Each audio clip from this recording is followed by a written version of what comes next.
when we first sat down with Kyle Shanahan, right? It was like he was like, all right, this is how I envision the offense, blah blah blah.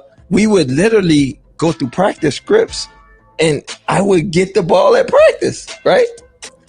And then when we go in the games, like he would sub me out. Like he would be in the headphones.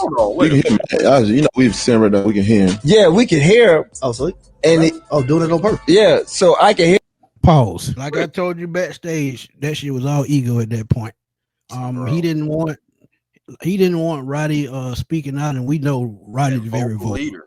Everybody knows that, and you see that today while he's retired. Roddy is a vocal person, and ain't nothing wrong with that.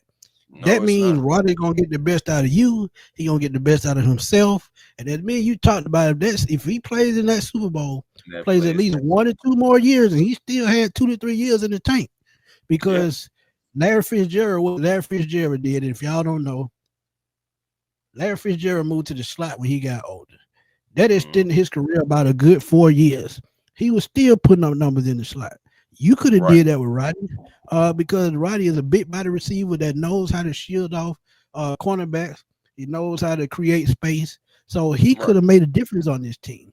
You still had super vet by then. And he's sitting there talking to a grown man like this, man, grown ass man.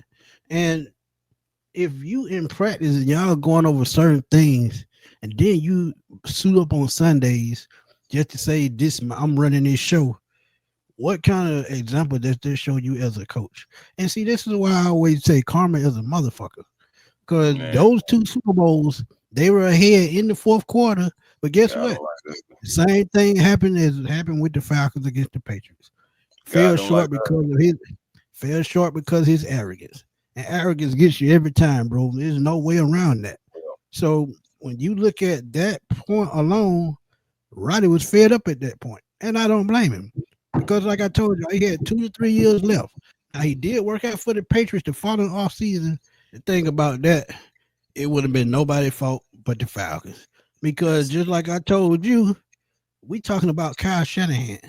But Dan Quinn gets more and the same amount of accountability in this situation too. Because you're the head coach. Y'all go through game plans. Y'all go through schemes as to what y'all going to run on Sundays. I didn't hear Dan Quinn name come up not once.